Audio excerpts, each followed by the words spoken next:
People rarely notice a good deal until it's too late. Nobody talks about a $15 stock, but when it reaches, say, $150 a share, all of a sudden, everyone's buzzing about it. This is a story I like to call the tale of one good company as seen on TV. Meet Joe, Jack, and Jill, fictional characters, the CEO, CFO, and CIO of Amazing Widgets Incorporated, also a fictional company. And boy, do they have a dilemma to solve. Because of their C-level status, each one of them owns a large number of shares of the company. Suppose they want to sell some of it, several $million of shares, or just several $million worth of shares. Their reasons for selling could be the down payment on that villa, the spouse wants a new Porsche, kids' Ivy League tuition is due, etc. Or maybe it's just for the fact that the company's stock price is now $150 a share, up from only $15 a share from 2 years ago when the company originally IPO'd. The reasons to sell don't really matter. What does matter, however, is that they can't just go out and dump this many shares onto the open market. If they do, the stock price is sure to drop like a rock. Not good for their bottom line.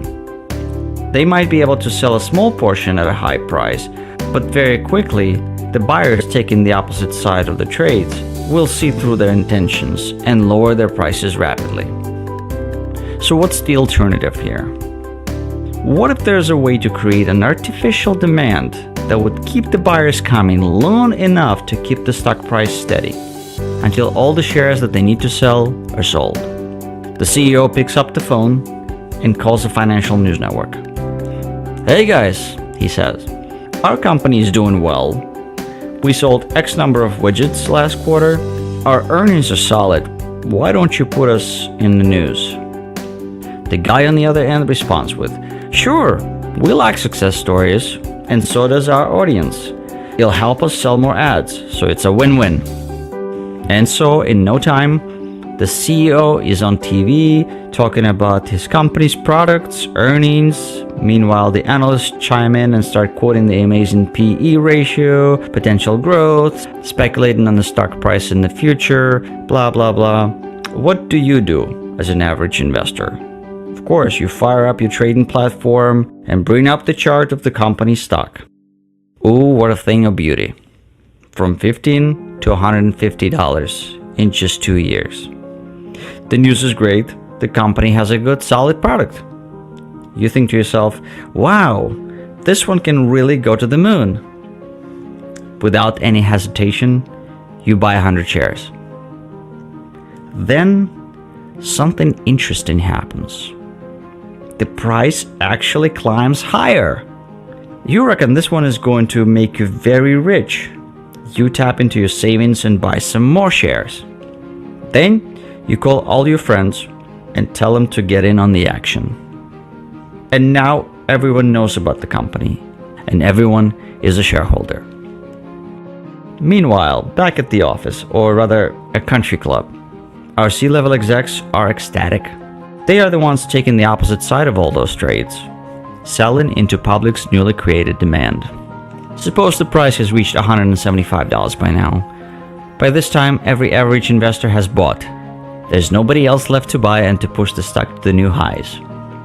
The next morning, the stock opens sharply down, let's say $140 a share. But who's panicking? In fact, you see it as an opportunity to add some more to your position. Others who have been on the sidelines, hesitant to pull the trigger so far, are now getting in on the action as well. The stock reaches $165, pauses, then starts selling off. Slowly at first, then rapidly, then really rapidly. By this time, everyone is in panic mode. The stock has broken the $100 mark and is now trading at $95 a share. Finally, your nerves are completely wrecked, your P&L is in red big time, and you can't take the pain anymore. You hit that sell button, and you filled at about $65 and change. You're devastated. Your trading account is reduced to pocket change. How could this have happened? You go outside for a walk and ponder on the meaning of life, having thoughts like, maybe the stock market just isn't for me. Or that's it. I'll never invest again. Then several months pass. You're back to your normal routine. Work, family, friends, barbecues. Life's good. Then one day, you're home watching TV, flipping through the channels. You accidentally land on one of those financial networks and hear about a new company with good product and wonderful earnings. You fire up that trading platform and pull up the chart. Now think about it. Yes, the stock lost 65% of its value in a matter of weeks. But who's to blame? Did it happen because the company's core product had flaws? Nope, still the same good product. And the CEO wasn't lying about the company's earnings. All numbers are legit. And you certainly can't blame the TV channel. They were just simply reporting the genuine news on the company. So nobody to blame. But it was the hype created by you, the average investor, or in this case, lots of average investors, that eventually caused the stock to collapse. So wouldn't it make the most sense to blame yourself in this situation? Taking responsibility for your own actions is the first step at succeeding at the game of investing. So next time you're about to pull that trigger, ask yourself, am I acting on my own solid, rational research?